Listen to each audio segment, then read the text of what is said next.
Your mentor.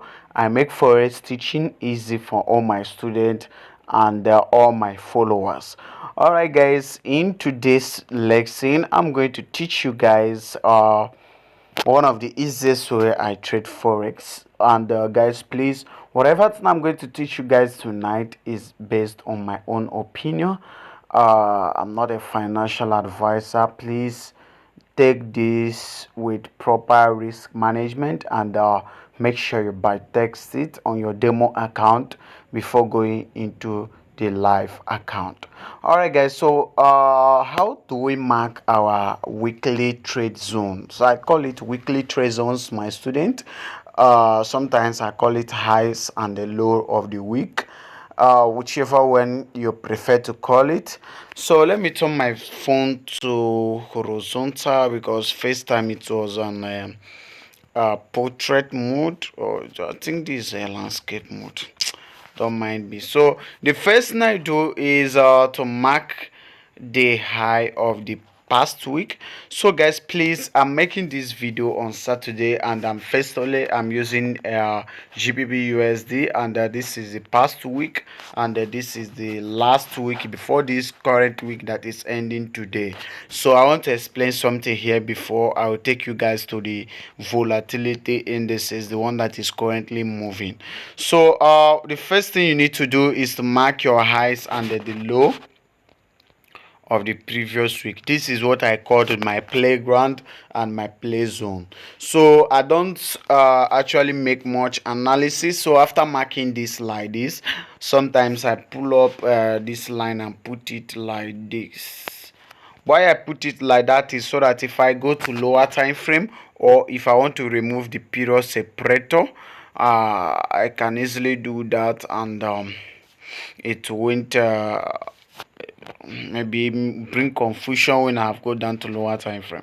So after this, the first thing you do is after marking these zones, which is the first thing, the second thing you do is to know how price reacts to any of these two key zones.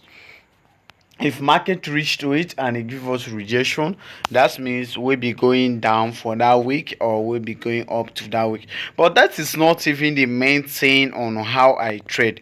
So after putting these zones like this, the next thing I do is to go to the lower time frame and identify what I call my boss. Let me put it like this. So please guys, don't mind the way I teach. I treat jokingly, and this has made me a lot of my students to be able to understand what I'm teaching. Very simple and very easy, because I try to break everything in a simplex form. So in the next video I'm going to drop none in the group, I'm going to show you what I do on the lower time frame. But on H4, this is the only thing I do, marking these zones. And for the whole of the week, I'm only interested in what is happening here.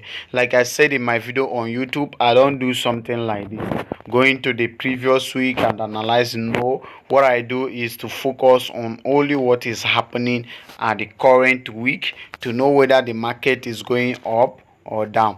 Now another thing I want you to understand on H4 is that after I finish marking these zones, the next thing I do is to note my current phase. What I call my current phase is the current area where the market is floating to, where it is pushing to. If you look at this market now, you can see that from here it has been pushing up, so it's going up. So my current phase of this market is up, towards the upside. So let me give you an example on another pair, maybe GBP JPY. You can see on GBP JPY we took this trade, which I also drop in the group that you guys should took with me. So because I was only looking at what is happening here, nothing concerned me with what happened here. No, I'm only putting my whole attention on what is happening here, only in this box, because this is what is going to happen in the week. Whatever money you are going to make, whatever money you are going to lose, is inside this guy here. So only pay attention to what is happening here. So pay more or less attention to what is happening all around here. Not that they are not important, the data are important also, but I only pay attention on what the market is doing at the current time.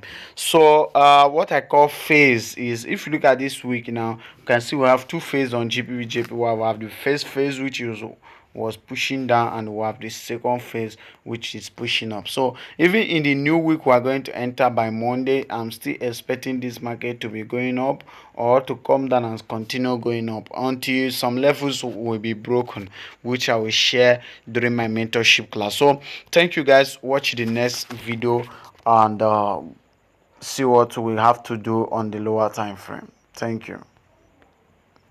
uh, Welcome back to the part 2 of this lesson. So right now we're diving into the live market, and we want to know how to apply the strategy. The first thing we learned is how to identify the highs and the low of the week, or what I call the weekly trade zones. So right now we want to go to the second step of our analysis, which is looking at the box. So what I call the box, what we call BOX, is simply break of structure. So what do we mean by break of structure? Sorry guys if I'm being too fast. The reason is that I don't want this video to be too long or to be boring. So what we call box is, some of you guys have notes about that. When we have higher high, higher low, higher high, higher low, higher high, higher low. So each of these break of the previous higher high is what we call box. The same thing applicable to lower low, lower high, lower low, lower high. So each of these break is what we call the box. So so how I use this is, after the break of each box, I usually locate the nearest demand and the supply. Remember, the three things I consider before I take my trade. The first one is how price is reacting at the high and the low of the week. The second thing is the box and the demand and supply. Then the third thing is the candlestick formation, how the candlestick is reacting at the box and the demand and supply.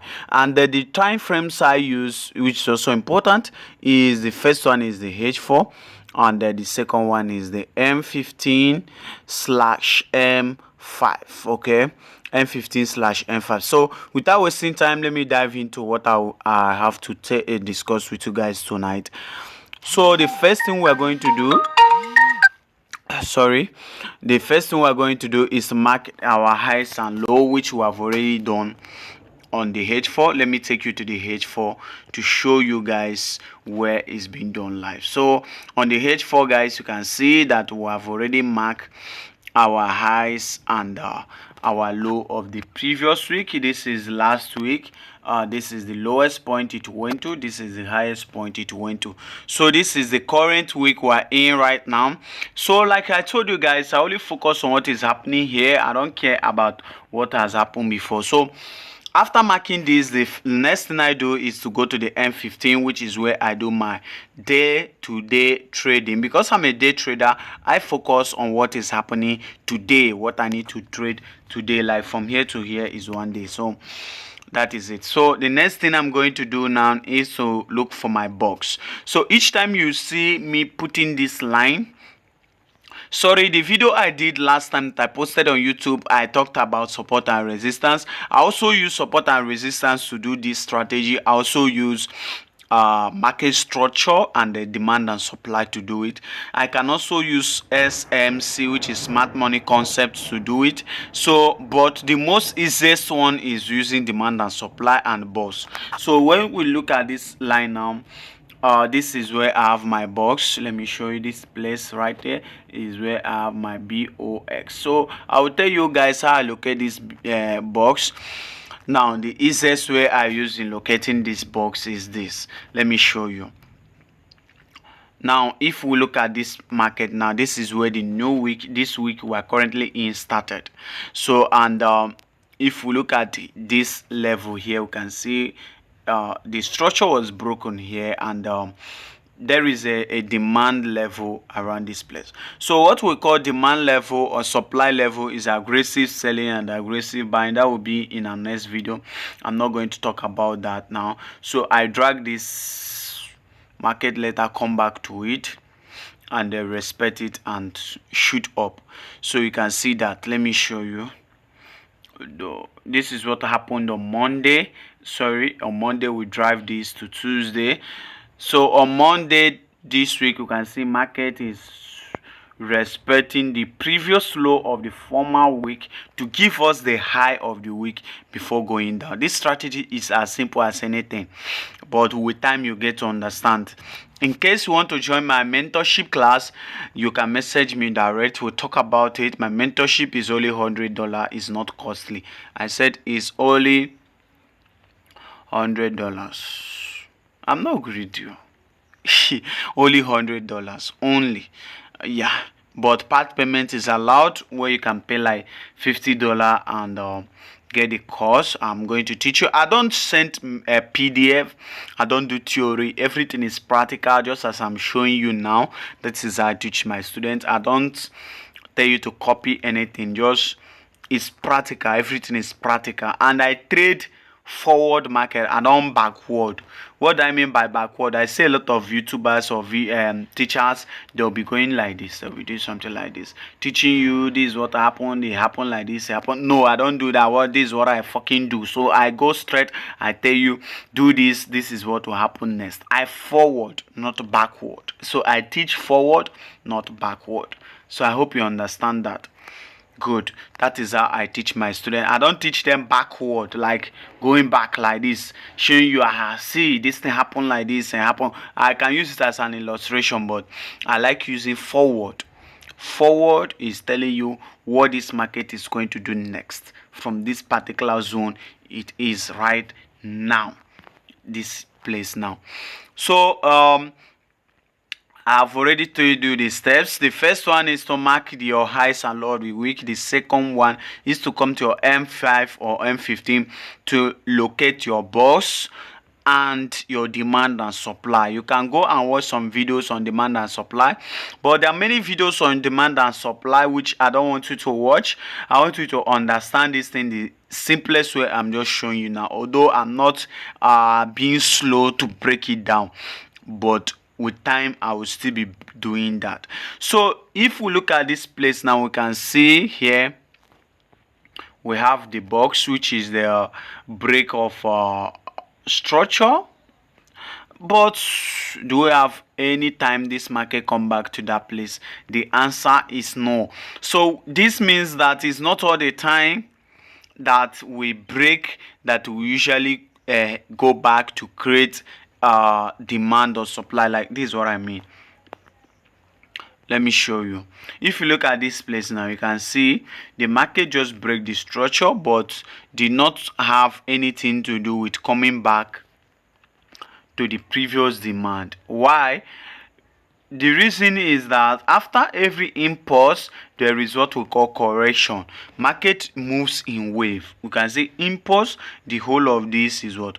Correction, and before the next impulse we go. I hope you guys have learned a lot tonight. If you have any question, come to my DM and ask your question, and I will clear you the more. You can do your own practice and show me. I think that will also be very, very nice. When you go to a pair, just select any pair of your choice and do this now. Just taught you guys right now, and send it to me, and I will look into it and see if there is correction. I will give you. If you get it very well, I will also let you know. So this is where we're ending for tonight's lesson. If you have any question, come to my DM. As I said, remember, we give you the best because you are the best. Bye.